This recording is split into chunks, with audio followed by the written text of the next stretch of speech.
也就是说，你们在金三角里面的这支部队呢，只能靠你们自己，就抛弃了我们，要回台湾回不了，要回大陆回不了。我们是泰国的国籍的，血还是中国的，我们还是不忘根啊。跟泰国人讲话，我们觉得我们是中国人，中国是我们的祖国。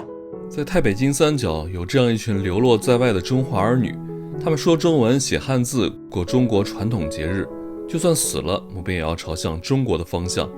他们是当年深入缅北的国民党残军及后代，在金三角的深山老林里，无国籍、无身份的飘零了数十年，直到2003年才获得泰国国籍。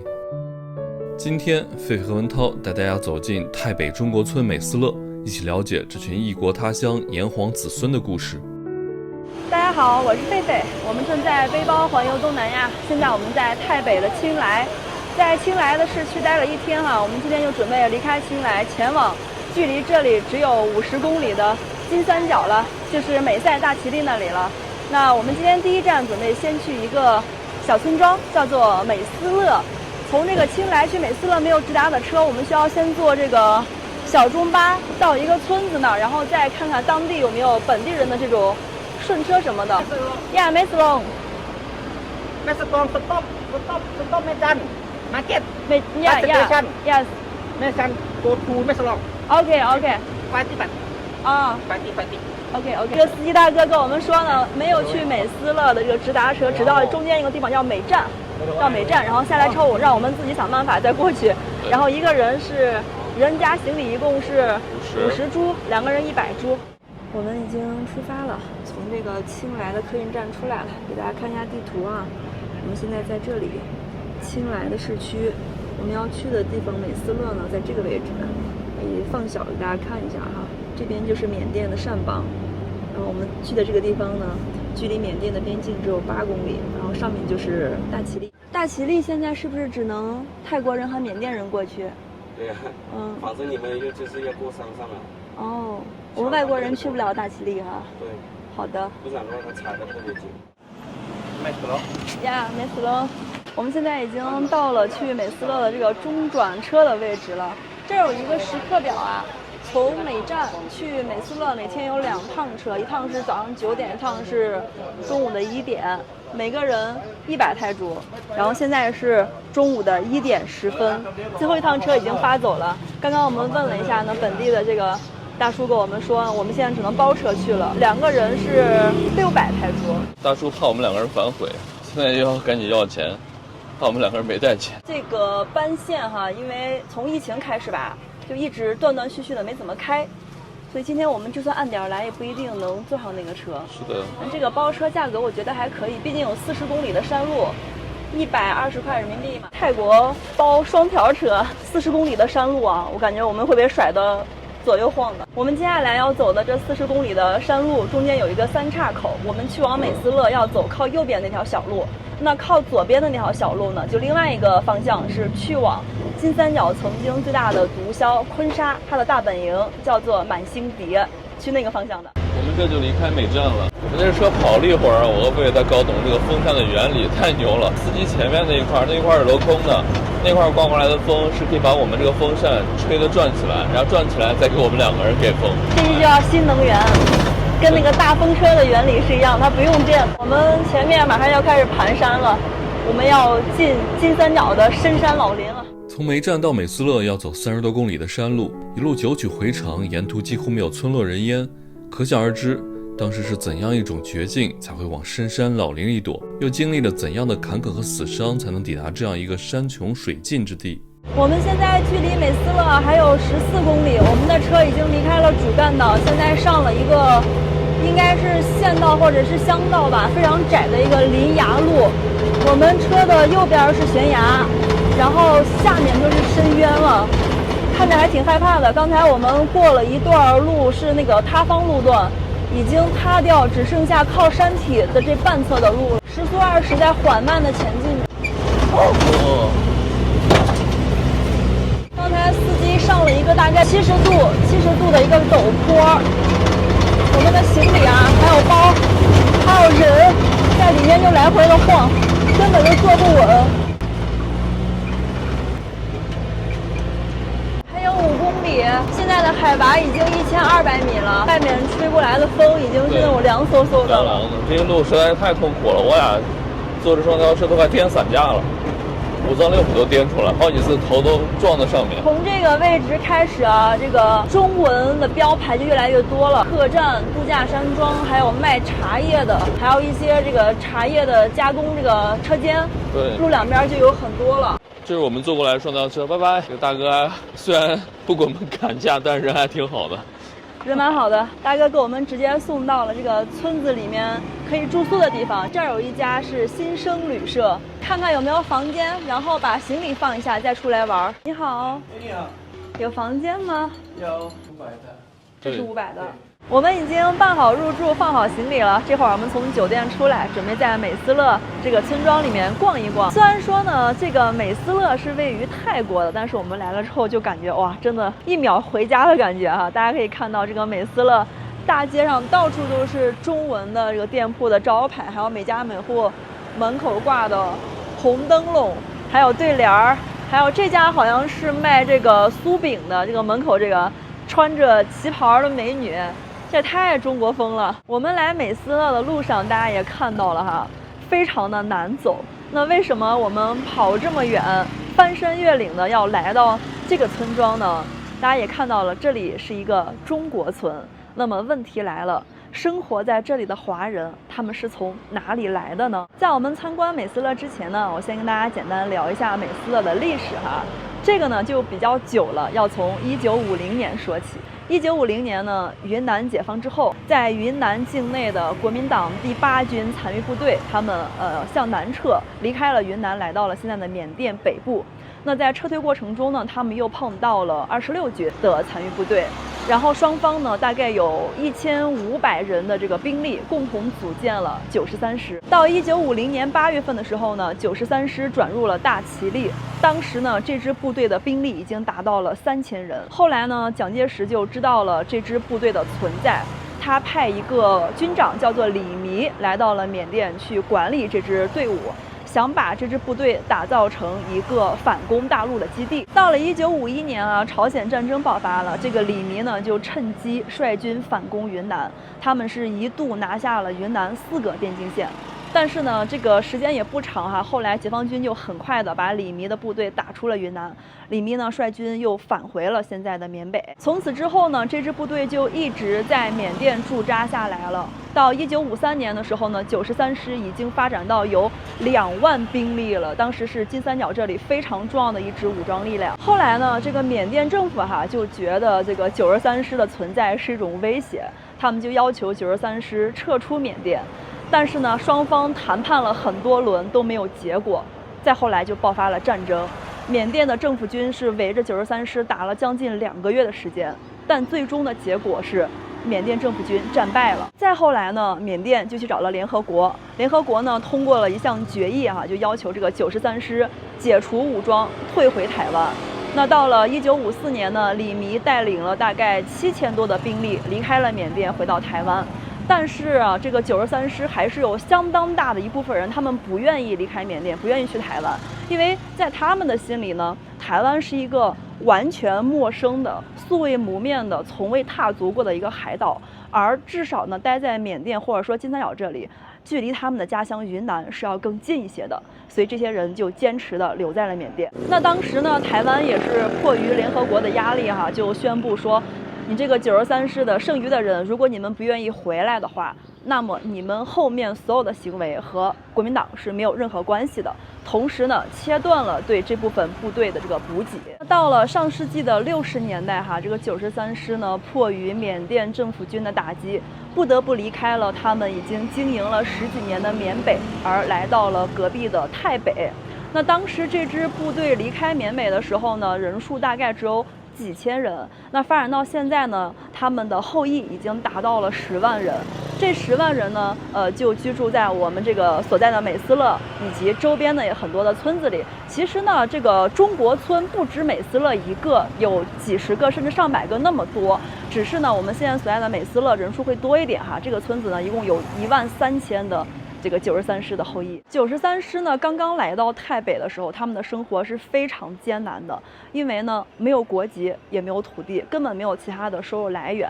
当时呢，金三角这里毒品很泛滥，这个93师呢就为当地的这个毒枭押运毒品提供武装保护，慢慢的生活才好了一点。但是呢，毕竟是边境武装力量，所以93师呢也经常被泰国的军队打击。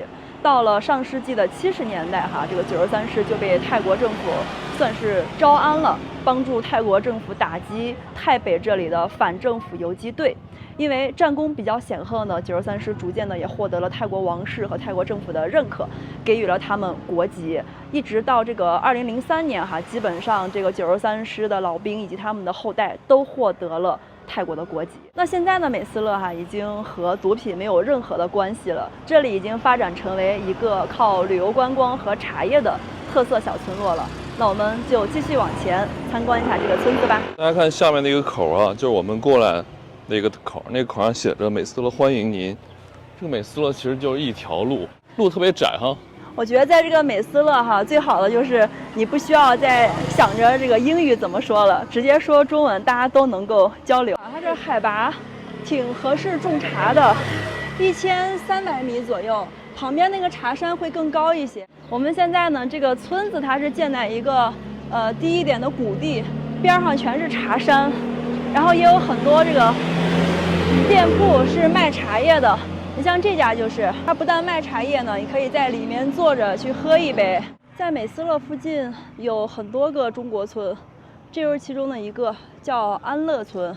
其实美斯乐呢，它的中文叫做和平村的，意思就是不要打仗，要和平。沿着山路大概走了15分钟，我们现在来到了美斯乐的这个叫太北义民文史馆。这个里面其实就是一个博物馆，在里面可以更多的了解一些当年的历史。大仁大义，承先启后，永续光辉。这里写的是同心同德，尊皇爱国，无忘恩惠。我们现在已经来到了太北义民文史馆的内部这个博物馆呢是向公众免费开放的。这里是在上世纪90年代的时候由台湾出资援建的。之前呢我们有讲过这个93师从缅甸来到太北之后，他们的生活是非常非常艰难的，因为他们被遗忘了很多年。一直到上个世纪的80年代有很多这个台湾的游客，包括一些像作家呀、画家呀，他们来到这里旅游，回台湾之后才把这里的事情报道了出去。那当时有一位作家，他写了一本书，名字叫做《异域》，就是异域风情的异域，讲的就是美斯乐这里曾经的国民党残军的故事。那这个书后来也是被翻拍成了同名的电影，电影的主题曲叫做《美斯乐》，是由费玉清我的本家演唱的。从那之后呢，美斯乐就被更多的人所知道了，这里也重新的获得了一些经费和援建。但是到了21世纪初因为台湾政局的一些变化，对这里的经费支出又停止了。不过呢，好在现在的美斯乐这里的人已经找到了适合自己的发展路径了。这里是太北义民文史馆的战史陈列厅，其实这个厅还挺大的。我们进来之后大概转了一下这个厅呢就是用之前留下来的一些史料文件还有非常详实的这个图片文字，为我们讲述了这支滞留在太北的孤军前世今生。这里呢有一个孤军的行动路线，这个应该就是最早这支军队是如何从中国来到这个缅北和太北的。可以看一下呢，最早的这个出发点应该是在昆明这里，然后从昆明一直往南走到了这个沅江，然后还有一部分去了建水那边。沅江战役呢是在1950年的1月份，当时这个国军战败之后就继续往南走，路过思茅，然后从这儿出境之后呢就到了缅甸。这个善就是我们之前去过的缅甸的善邦，如果大家有看我们之前一段时间的旅行视频，应该对这一片是比较熟悉的这个就是曼德勒，然后这里是善邦，这里是我们之前去过的善邦首府叫东支，然后再往上呢，这里还有一个拉秀，这里是这个北善邦最大的城市，就是我们前几天在泰国待的清莱。然后我们现在呢其实是在这个位置，这里是太北金三角，然后这里就是缅北大其力，就在这个交界的位置。我们现在的位置距离缅甸的边境啊，这段距离也就是个8公里左右，非常的近了。在太北移民文史馆，我们偶遇了一支来自台湾的旅行团，也因此结识了担任临时讲解员的本地人马叔叔。他的父亲是来自云南的1代老兵。从他的讲解中，我们了解到更多关于美斯乐的故事。跟你们讲解这个中华儿女在异国他乡生存的这段历史。为什么修建这个移民文史馆呢？是因为我们美斯乐的子孙后代要永远铭记，在异国他乡只要生存下来，在各种势力面前不屈不挠，应有顽强拼搏的精神。缅甸政府军呢派2次围剿我们，可是缅甸政府军呢，他们万万没想到，他们派2次围剿我们都打不过我们，所以呢，他们只能到这个联合国去搞。蒋中正呢，为了交代这个联合国，63年撤了一批，这一批呢撤了很多人。那么我们现在在的这些在泰国这些呢，是3军跟5军的后裔，我们是5军的后裔，在美斯乐，3军的后裔呢在这个清迈。为什么留在金三角？一方面他不想放弃这个金三角里面的这个自然优势，再说一方面呢，要反攻大陆。委员长说了一句话，就是说，你们在金三角里面的政治部队呢，只能靠你们自己跟随，我无能为力。就这么一句话，就抛弃了我们，要回台湾回不了，要回大陆回不了。所以这样一来呢，这支部队就成了这个无国无居的这个军人，也就是说无父无母的孤儿了。到了这个1969年这个时候呢，我们从缅甸就到这个金三角，我们就求泰国政府让我们生存下来。这个世上真的是没有这个免费的午餐了。那个时候呢，这个泰国这个北部呢，有很多反政府武装，让我们去打，把他们赶走。打下来以后呢，泰国政府呢遵守他们自己的诺言，所以呢，换给我们这么个小地方。美斯乐这3个字呢，用我们这个国语翻译起来呢，是说从今以后没有战争，和平的意思。我父亲去世的时候呢，我只1周岁，我是跟我母亲相依为命，跟随部队长大的。我们这些这个也是中华儿女，不管是在这个国内也好，这个在台湾也好啊，我们都是中华儿女的子孙，也是龙的传人，龙身上的一块肉。今天我在这里呢，看到你们，我也很高兴。我在这里再次向各位呢，谢谢。叔叔，那您回忆一下，就是最艰难的是哪几年？我是59年出生的。哦。69年这个时候，在缅甸也，不行。要进入这个泰国也不行。就在这个时候呢，那个我们日子很难，要整天搬来搬去，搬来搬去，是这样。这个时候呢，没有这个固定的这个我们这个移防，所以呢，我们都是打着茅草屋。再几个月就搬走，再几个月就搬走。我是从6岁开始就放这个部队的这个军嘛。但是呢，打这些游击战这些呢，我打过呢这个仗呢，我也说不清楚。那你那个时候还很小啊？对啊，我很小，那个时候很小。但是呢，我从1到10岁，我就是跟这个部队一起这个扛了枪，就这样走的了。10岁啊？对，到了10岁。因为我没有这个夫妻嘛。我们现在坐着这个博物馆讲解员大叔的摩托车，来到大叔开的一个卖衣服的小店儿哈。这个大叔呢，他今天是非常临时的被叫去做讲解的。那个博物馆有一个专职讲解员，但是最近不在，所以今天呢刚好有一个台湾旅行团，然后大叔就临时的讲一下。然后大叔呢，除了每个月有600铢的这个养老金之外呢，这个肯定是不够用的，所以自己在这儿又开了一个这样的小铺子，给游客卖一些围巾啊、小包包啊、衣服啊、裤子呀。然后我刚给自己挑了一件。叔叔又把我们送到了这个段将军的陵墓这里。叔叔，您云南那边还有没有就是父亲或者母亲他们的兄弟姐妹？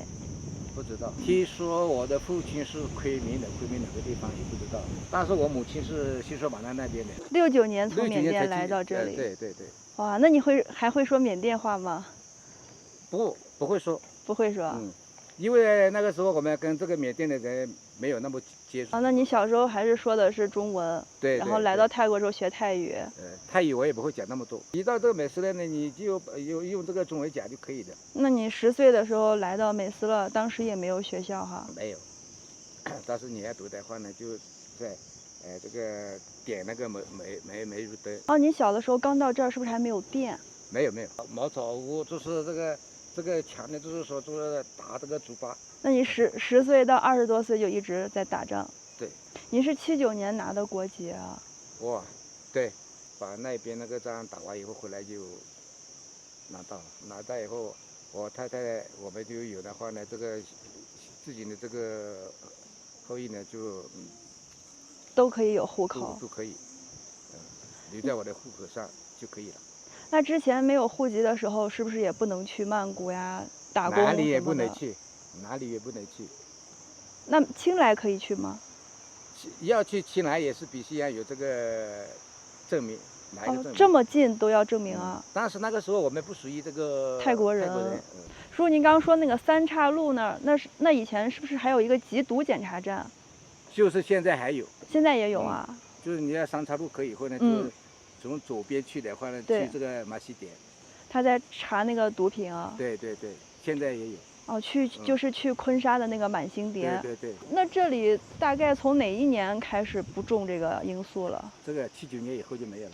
哦，60、70年代还有人种啊？对啊，那个时候我们还种呢。哦，有机会过来找我。好的，我们明年有时间会再来的。有时间过来玩啊。好的，叔叔再见。被称为美斯乐之父的段希文去世后，被安葬在距离美斯乐1公里的他纳旺山巅，坟墓向北，朝着他日思夜想的祖国。当地人自发为他守墓，每日清扫陵园。一位守墓大哥说的话让我们感慨良多。大家都会轮流还是自愿？不是轮流。自愿。泰国是泰国的，我们是我们的，我们是泰国的国籍了，不过是我们血还是中国的，我们还是不忘根来，跟泰国人讲话，我们觉得是我们是中国人。啊，你们小时候也有饿肚子吗？也有，那个时候。您是80后嘛？是啊，那个时候现在美斯乐还苦，没有什么收入，我们收入能赚钱就是一样，就是鸦片。在这个将军墓的下面啊，就我们的眼前这一块看起来平淡无奇吧，但刚才那个马叔叔给我们讲说以前这一块就是当地的一个制毒场所，在79年之前是都用来制毒的。这什么毒呢？就是海洛因。马叔叔说呢，这个位置比较的隐蔽，它正好在这个大山坡的一个凹处。对，所以把制毒厂最早是放在这儿的，后来呢就变成了戒毒所，但现在呢，这个戒毒所也没有了，关掉了。发现这边有个华文学校。你好。13岁。13岁。你现在是上几年级？3年级。美斯乐新华中学是由段希文个人出资创建的一所中文学校。段希文曾说，正因为身处异域，方感办学之事急迫。若将来我们的后代不识汉字，不懂中国文化，岂不愧对列祖列宗？我们一定要办学堂，确保中华民族血脉相传。这些小学生他们是周1到周5在泰文学校读书，对，只有晚上去华文学校，然后周6全天都在华文学校。哦，这样子的。就周日就休息。听说那个新华学校用的教材就是台湾的那个国文课本啊。对。那小孩现在他们写的也都是繁体字哈。是繁体。您祖籍也是云南吗？对，我父亲他们来就是一直在美斯乐，我是这边土生土长。这里现在还有以前的老兵吗？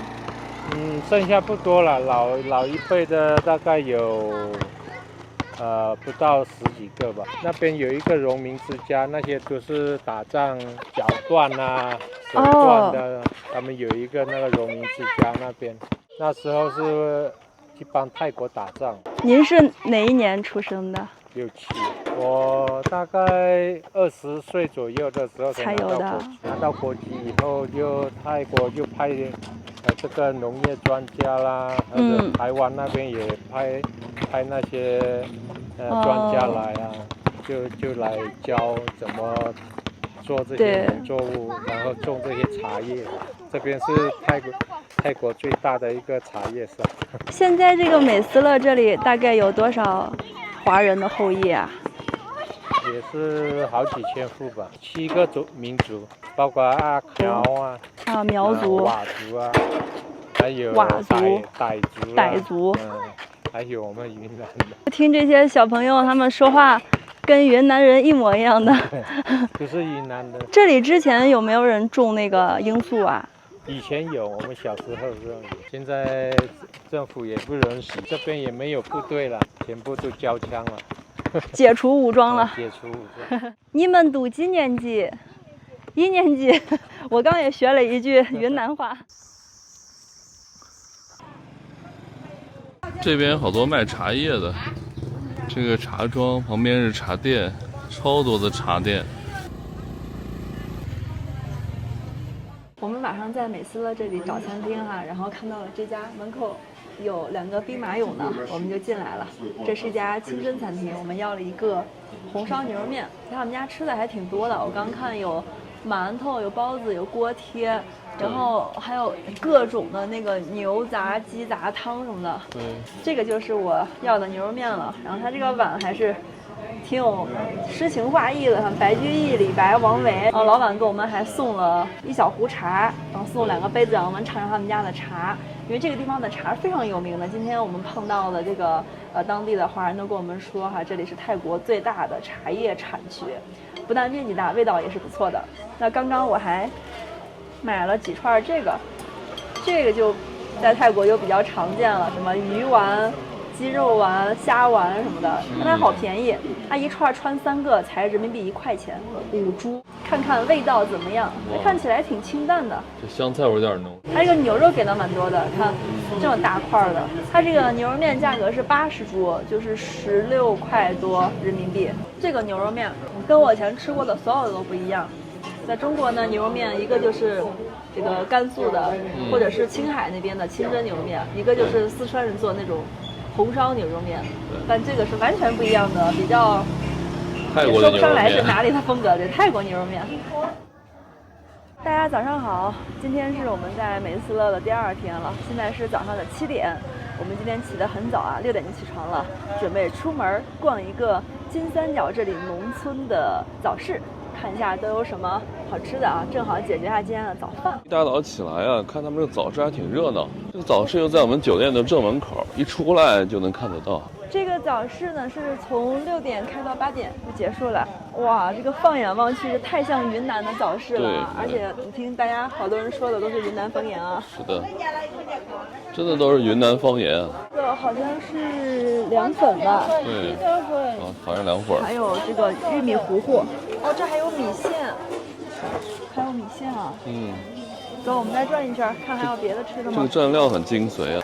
烤肉、烤肠、小粉儿，你被撒来了。每个人都在说云南话，我以为到云南了。而且当地人这个背着这个竹背篓赶集逛早市，真的太云南了。还有这个头上包这个头巾，这是腊肉啊。这个是最好的，这个没有。哦，这个跟云南腊肉一样哎。这边都是云南口味。云南特产干巴腊肉，哇！这边做的它就我们那边腾冲的口味。哦，这都是您自己做的？对呀，我卖28年了嘛。哇，还有饺子。这是什么馅儿的？韭菜。韭菜，对，菜。这个是什么？这不是糖水区，有点像那个酒酿。对。醪糟哈。醪糟，感觉跟逛中国早市完全一样，没有任何的语言障碍，而且吃的呢很多也都是我们在云南常见的。这个美斯乐到处都是山，连早市都是山地。你好，这个是粽子吗？这个是那个啊，那个是里面就像那个粽子了，但是里面有那个星星啊，它装那个糖，还有那兰花松。哦，这就是甜的。是它在里面那个心啊，包心啊。哦，有包心的。是的。这多少钱？这个是超过20块。这个姐姐不会说中文啊？她不是，她是泰族啊。哦，不是华人。不是。哦，她是西双版纳人。那就是那样的人呀。傣族啊。傣族。哦。是傣族。这芒果是在山里摘的吗？还是你们种的？在这里种咖啡、种茶。那个粮食呢？种菜。大米和那个小麦可以种吗？不知道，没有人种。这个是米线吗？这个不是，它是米干。米干啊。有早市他们这个调料很厉害啊，各种各样的调料都有。这个看起来好香啊。好吃。好吃。辣的。要辣吗？可以呀，要一点点就好。哇，这个粥你要辣。厉害了，菲菲。这个别人吃这个会放辣吗？辣比这个辣。也会放辣，这当地就是这么个吃法。这都是云南口，云南口。油条多少钱？一根2块。要10块钱的。这个是糖糕吗？是甜的。哦，要吗？要点吧。这是多少钱？这个10块。哦，哇，这么多，人民币5元，2元，算错了。对。2块钱，这么多。这个是什么做的？豌豆。豌豆磨的那个。哇，面做的。这也是豌豆面啊。豌豆面，这个是豌豆。哦，闻起来好香啊！好，谢谢。好的，好了，我们早市的采购已经结束了啊！今天买的感觉太多了，有这个油条、饺子，还有粽子。对。然后我喝这个稀豆粉，涛哥喝的是这个玉米汤、玉米汁，以及一份凉粉。感觉我们都吃不了哈，一共花了140铢，人民币28块钱。感觉这个早市好古老啊，当地人都已经成传统了，背着自己的小包，挎着篮子，大家每天早上6、7点就过来摆摊买东西。我们在酒店前台这里吃个早餐，然后我们就离开美斯乐了，准备前往和金三角大其力一河之隔的美赛。从这儿到美赛呢，也没有直达的车，一会儿我们再折腾一下吧，先到美站那里，然后再想办法坐车过去啊。感觉像是那个米浆做的，好好吃啊！外面是这种米做的，然后里面全是各种坚果，芝麻、花生，还有什么豆，对，然后有糖，特别甜，哇，这个味道不错。老板说夹心，我还想着能夹多少，结果一看夹这么多。再来尝一下这个稀豆粉啊，我先从这个没有调料的位置尝一口原味的，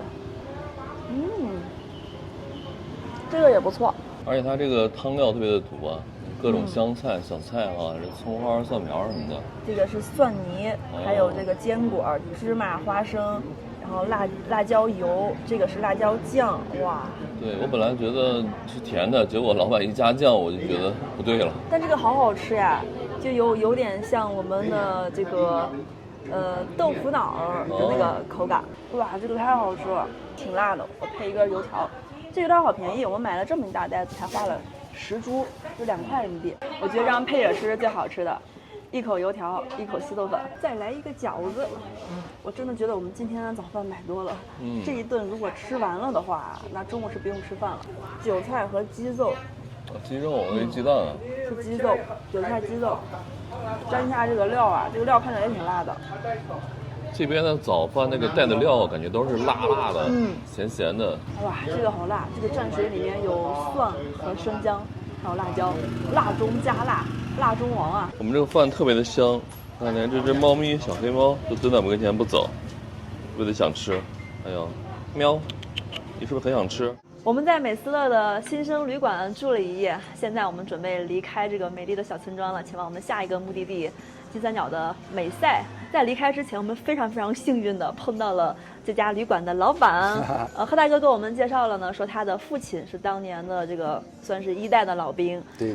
然后呢，这个贺大哥在10几岁的时候就去台湾读书和工作。我父亲就是这个段希文将军的财务科长，就是负责发饷的。发米啊，管钱的，对，所以我父亲就一直没有走。段将军不让我父亲走，就是没有人交接，就一直留下来。那我们6个孩子都在这边念完初中，到台湾读书，6个兄弟姐妹都到台湾读书。那我大概14岁的时候离开美斯乐，到台北念书，一去就去了40年，才回来。我在这里出生，就是这里是我父母亲的房间。那待到这边14、15岁才去台湾读书的，那这边很多以前的中文学校，整个泰国境内唯一的中文学校就是这个新华路，周遭的华人的孩子全部要来这里念中文，就是没地方念嘛。对。整个泰国境内就是这里唯一的，从幼稚园可以念到初中。那来你出到这里没有地方睡啊，对都睡我家。对，就这个叫新生旅馆，对对对很多新生先来这里睡1-2个晚上或者一阵子，再搬到学校的宿舍去住。新生旅馆啊，对对对，这个名字就非常的有故事。现在还会云南话吗？当然会啊，为什么不会？我们讲的云南话跟我表哥他们那个临昌他们讲的话一模一样。对，我到云南四川爬山，我都用云南话跟他们交流啊。哦，云南话太溜了。对对，因为我们从小就说云南话的嘛。好，你有时间肯定去，再来玩，肯再来玩。虽然我知道你已经来过好几次了。对对对，肯定要去玩。中国是我们的祖国。